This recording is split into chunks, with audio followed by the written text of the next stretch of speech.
Welcome to another in the series, Sip and Chat, a place where we talk about the goodness of the Lord in the land of the living. It's our pleasure this afternoon to be coming into your homes and to be talking about the goodness of the Lord.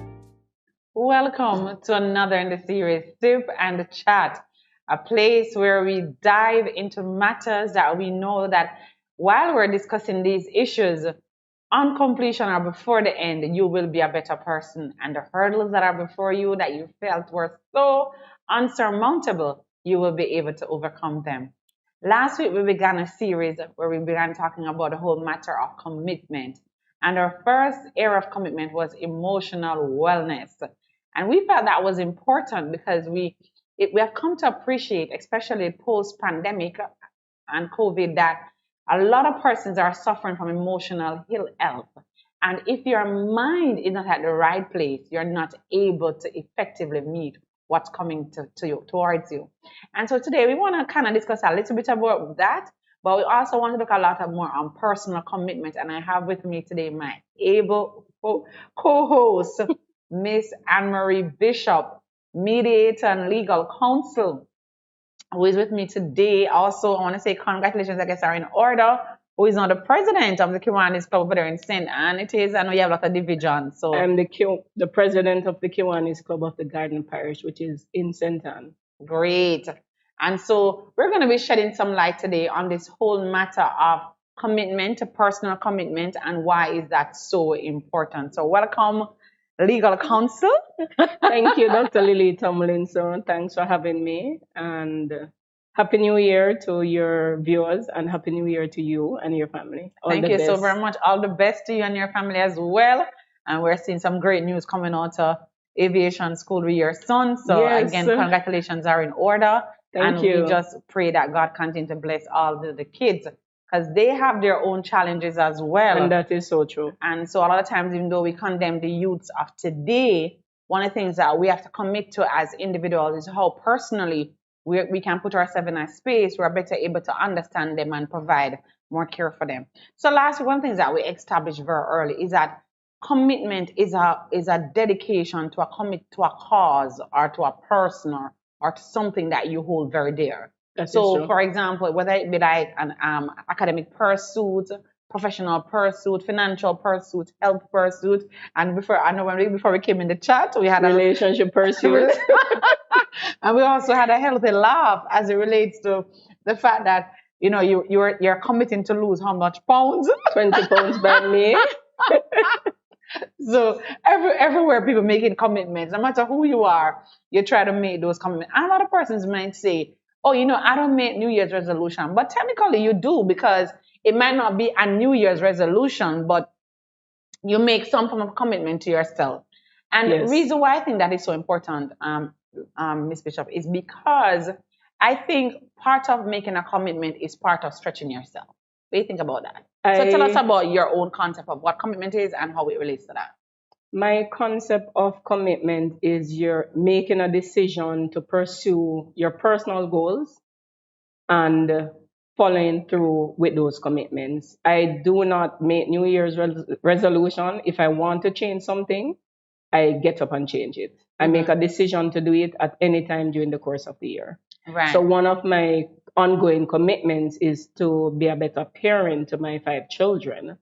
And I'm always looking at how I can improve my parenting skills and support them so that they can be better, help them to grow and be better at realize their full potential and to be better adults and better citizens and contribute to society. So I get them involved in many activities, both Kiwanis and in Rotary.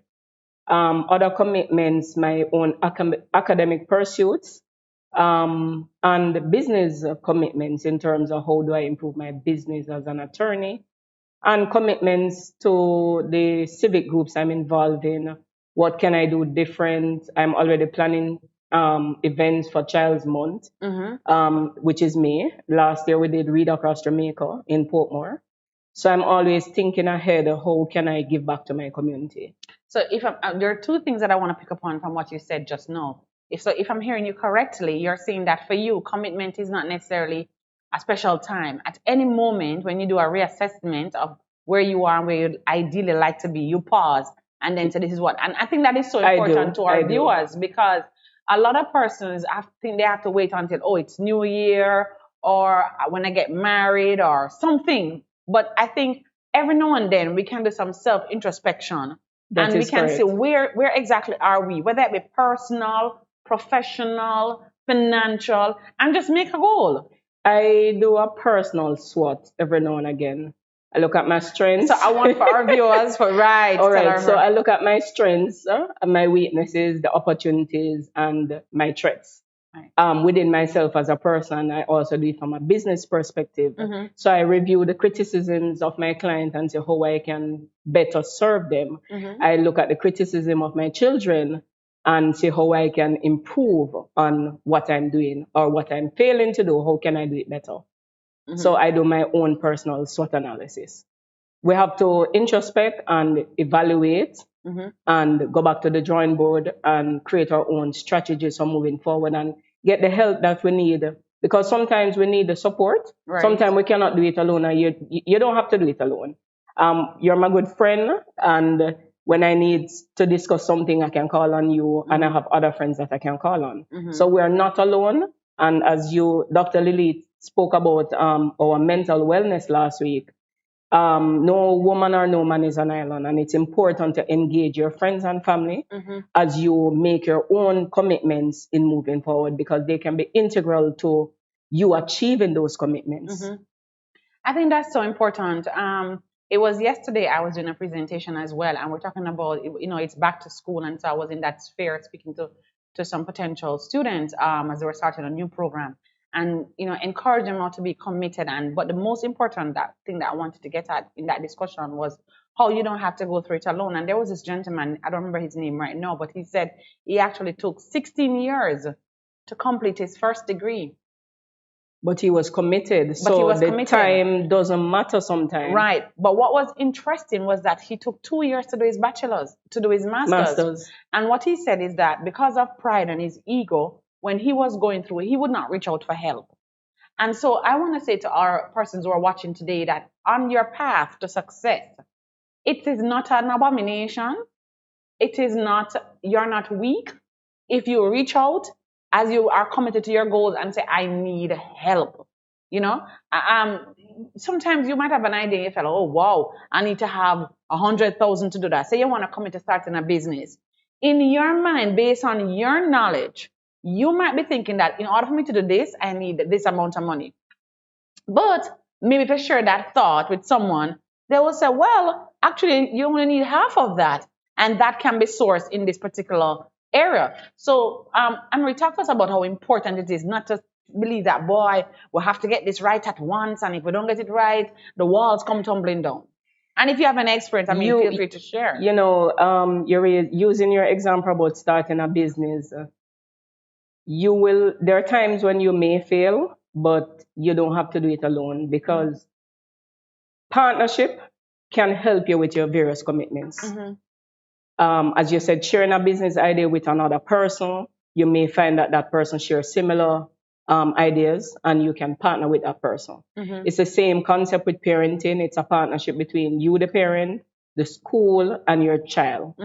So you discuss. Most of us would have perhaps experienced parent consultation, and you would find out the strengths and weaknesses of your child, but it's a partnership to help your child to move forward in the weak areas and to strengthen them in the strong areas.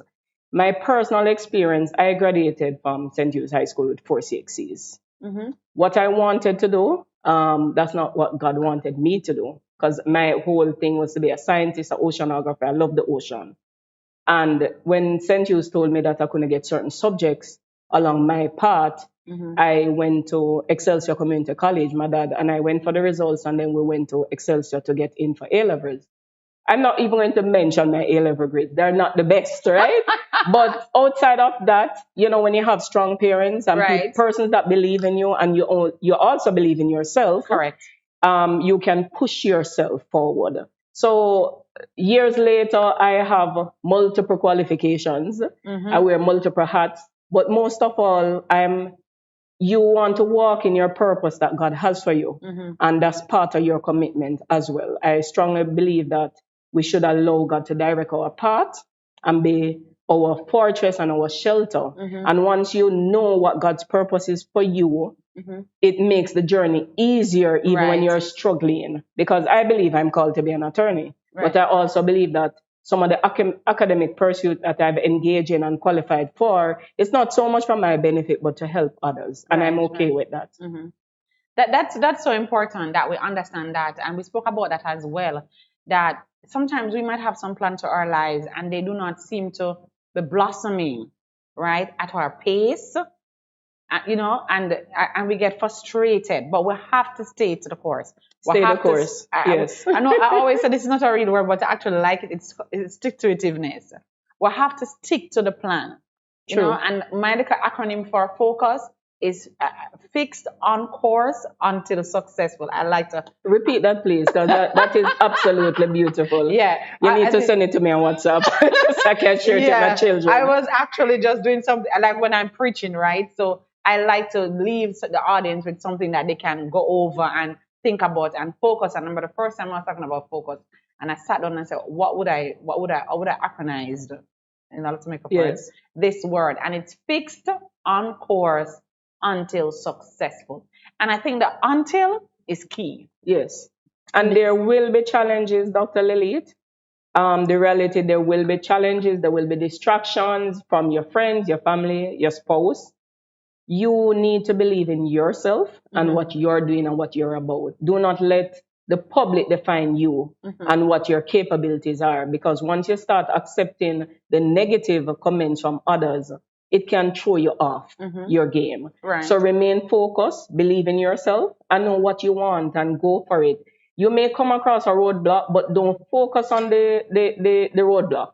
Look for the side roads, because life is about challenges. Not every path is straight. Sometimes you have to do a detour, so to speak. And it's the same thing with our level of commitment and what we want to achieve. So what I found out in the research is that there are actually 5 levels of commitment, and we can talk a little bit about them. There is self-awareness, because you must know what you're committing to. That is true. Know what you want. Don't commit for other persons to please somebody else. Right. And you must know the expanse of this commitment, right? That is correct. So if we're going to try to lose weight, right? And I'm in a group, what is the plan to lose this 20 pounds in 3 weeks? So I don't want to frustrate myself, because if it is just to drink vegetable soup, I need to back out very early. You understand? So because you might say, I know my body, and I know that my body will go in shock. And be realistic about your commitment. So first thing, when you're going to make a commitment, you have to be self-aware. We will say that some persons, they say that they will not get married, right? Because they don't believe that they have the commitment, that type of commitment, right?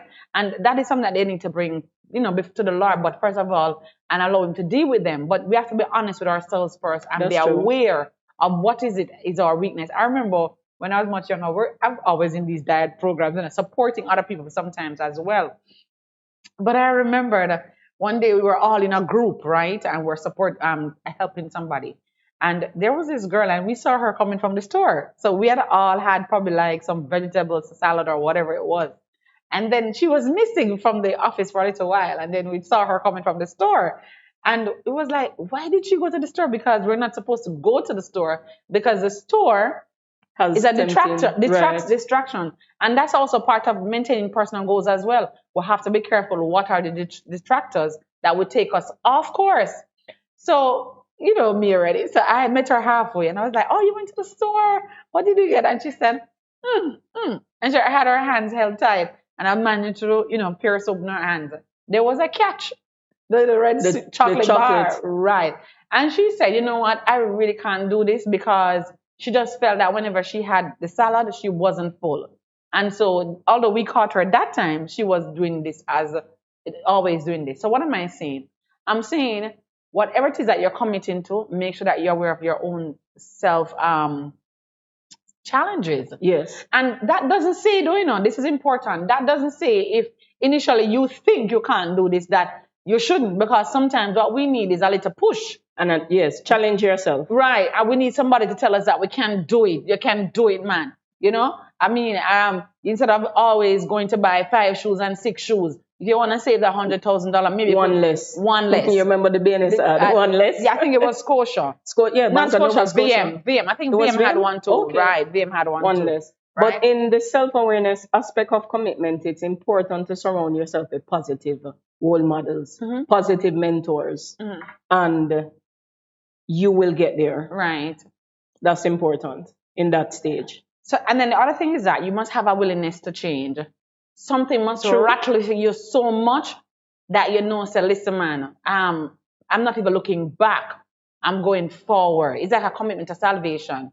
When you think, but this little song which says, is a very... when I look back over my life, yes, and I think things over where God has brought me from and where I could have been, right? So commitment is a willingness to change and say, yeah, you know, yeah, it might look appealing, it might look appetizing, yeah, the ice cream looks good, or it's nice to go out with my friends, or it's nice, but as for me, like Joshua said, as for me and my house, commitment, yes, we will serve the Lord, right? So what we're saying is that utterances are easy. It is that willingness to change and conform. And the action thereafter is important. That is going to be critical. Yes. The other one is intense focus. Wow, and that's a big one because it's not easy to be focused, and not just focused, but to be focused intensely. Because you have to know your own distractors and make decisions to perhaps even lose some of the friends that you have who are not positive. Right. And come out of some groups that are not positive. And avoid certain environments in order to focus on your goals, whatever the commitments are that you have made in this year. Great.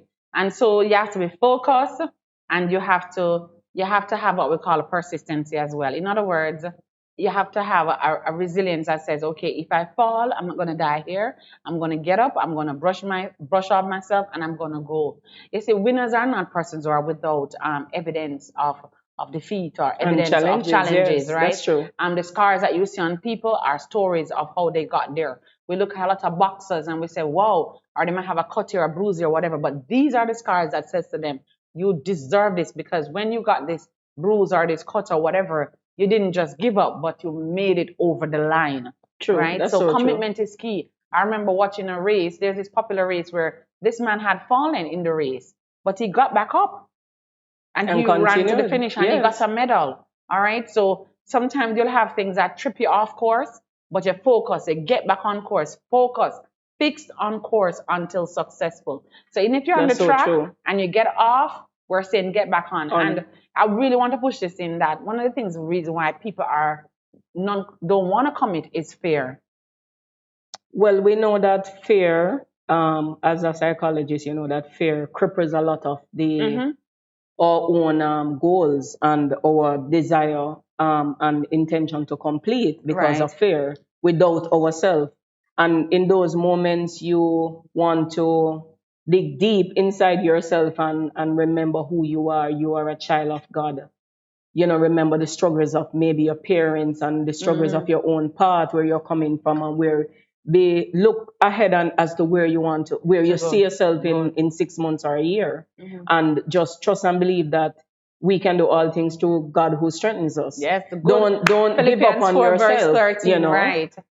But what I recognize is that there are 3 types of fear, right? There are rational fear. The first one is rational fear.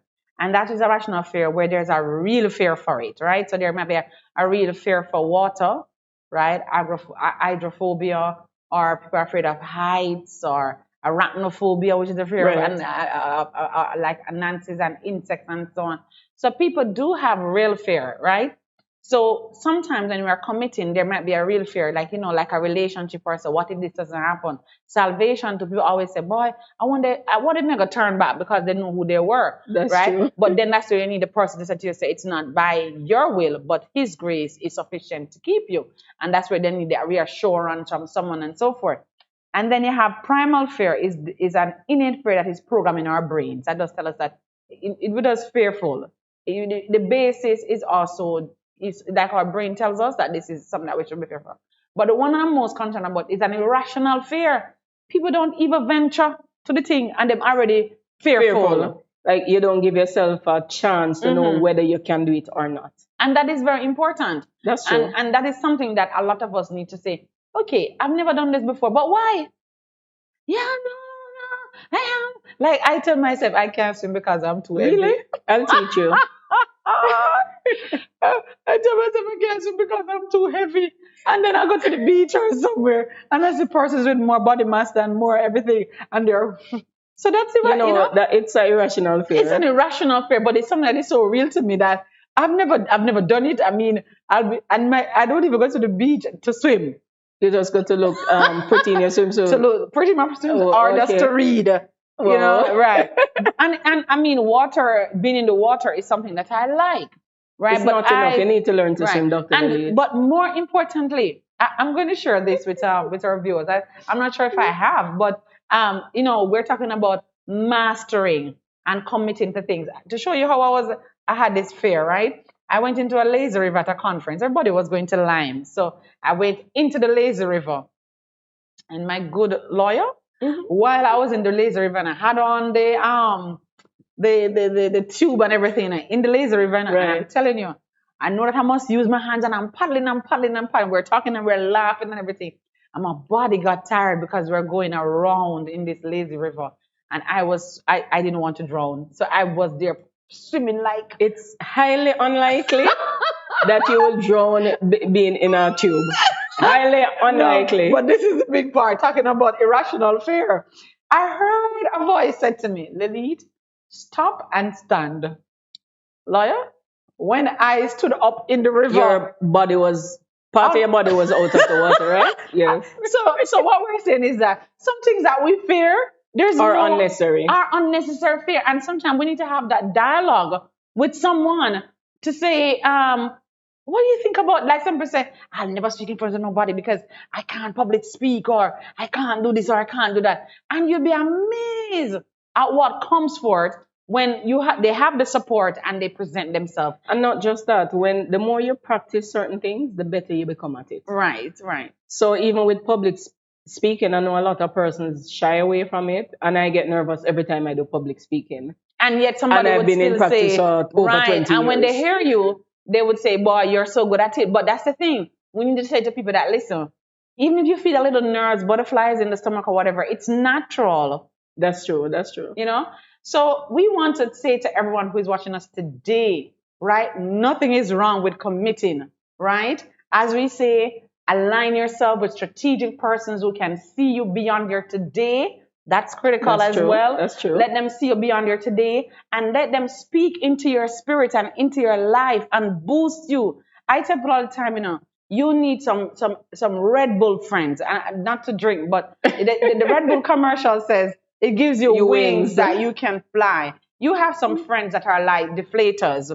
I mean, everything that you say, they just insert a pin something negative and deflate you. Yes. But you have some people, man, when you hear what they say about you, you yourself go home and say, oh my God, am I really this person?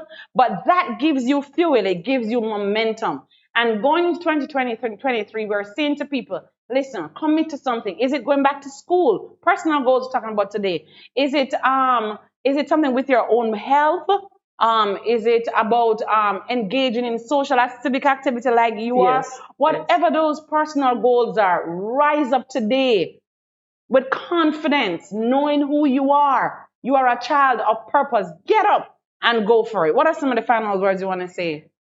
Final words, Dr. Leleith. Whatever you would decide to commit to in 2023, write it down. Whether you want to write it down pen to paper or use your smartphone, write it down. Set timelines on whatever your goals are. So if it's a case that you want to go back to school to do a course and you go on, don't just talk about it. Actually do the research. So for example, say you want to learn cake making and decorating, and those courses are offered by our trust.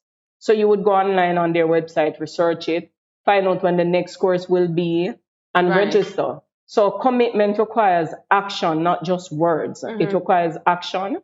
It requires having positive individuals around you.